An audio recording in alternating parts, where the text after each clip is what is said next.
आज हमारे चैप्टर का नेम है द ग्रीडी माउस। ग्रीडी मतलब कि लालची चूहा। A greedy mouse saw a basket full of corn, यानी कि एक दिन एक लालची चूहे ने बहुत बड़ी बास्केट देखी जिसके अंदर बहुत सारे कॉर्न्स थे। He was very hungry and had not eaten anything the whole day. वो चूहा बहुत ज़्यादा भूखा था और उसने पूरे दिन से कुछ भी नहीं खाया था। He decided to eat it. उसने ये सोचा कि मैं इसे खा लेता हूँ, यानी कि जो बास्केट के अंदर कॉर्न रखा है मैं इसे खा लेता हूँ। He made a small hole in the basket. वो उस बास्केट के अंदर एक छोटा सा छेद कर देता है। And got in through the hole, और उस होल के थ्रू वो उस बास्केट में चला जाता है। He ate a lot of corn and soon was very full. उसने उसमें से बहुत सारे कॉर्न खा लिए और उसका पेट भर गया। When he wanted to come out, जब वो बाहर आने की कोशिश करा तो he could not, वो बाहर नहीं आ पाया। As he had eaten a lot of corn, क्योंकि उसने बहुत सारे कॉर्न खा लिए थे। And his belly had become bigger, और उसका जो पेट था वो मोटा हो गया था। He tried again, वो दोबारा कोशिश करता है। But it was of no use, पर उसकी वो कोशिश भी बेकार हो जाती है।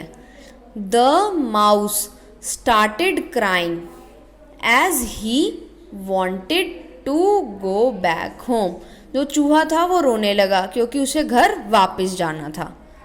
A rabbit was passing by, यानी कि एक रैबिट वहीं पास से गुजर रहा था। एंड asked him, और उससे पूछता है कि why are you crying my friend, यानी कि तुम क्यों रो रहे हो मेरे दोस्त। The mouse explained, यानी कि जो चूहा है वो क्या बोलता है, I made a small hole and came into the basket। उसने बोला कि मैंने एक छोटा सा छेद किया और मैं बास्केट के अंदर आ गया। बट नाउ, पर अब, I am not able to get out through that hole, यानी कि अब वो इस होल से बाहर नहीं आ पा रहा था।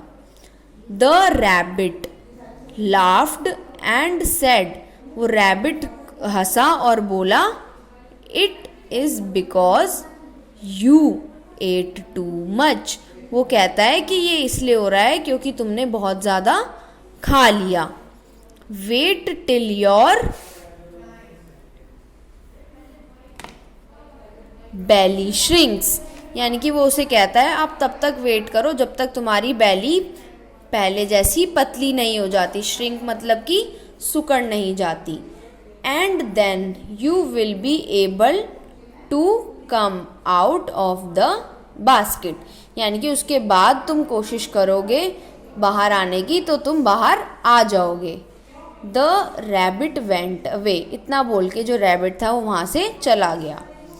The mouse fell asleep in the basket, जो चूहा था वो टोकरी में ही सो गया। Next morning his belly had shrunk, अगले दिन उसकी बेली जो थी पतली हो गई थी, यानी कि श्रंक हो गई थी।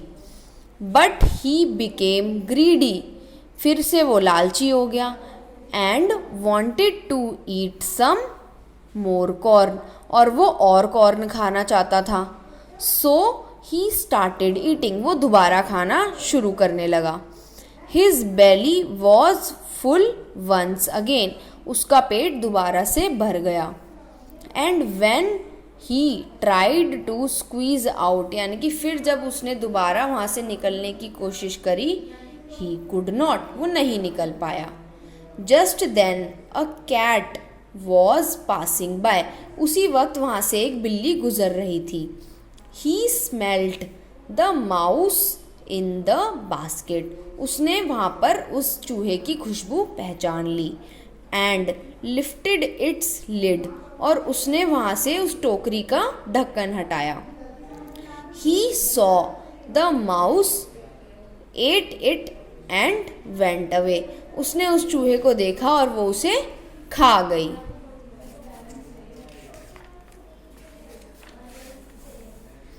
ठीक है, तो अब स्टोरी से हमें क्या मोरल मिलता है? You should never be greedy. हमें कभी भी लालची नहीं होना चाहिए। अब इस पे हम क्वेश्चन आंसर्स देखेंगे। पहला क्वेश्चन क्या है? What was in the basket. Basket के अंदर क्या था? कॉर्न था। What did the mouse do. Mouse ने क्या किया? Mouse ate the corn. Mouse ने सारा कॉर्न खा लिया। Why couldn't he come out of the basket. वो बास्केट से क्यों नहीं बाहर आ पाया? क्योंकि उसने इतना खा लिया था कि उसकी जो बेली थी वो फुल हो गई थी और वो उस होल से बाहर नहीं निकल पा रहा था। Who at the mouse in the and. यानी कि अंत में माउस को, यानी कि चूहे को किसने खाया? वो जो वहाँ पर कैट आई थी उसने उस माउस को खा लिया। The basket was full of corns. The mouse made a hole in the basket.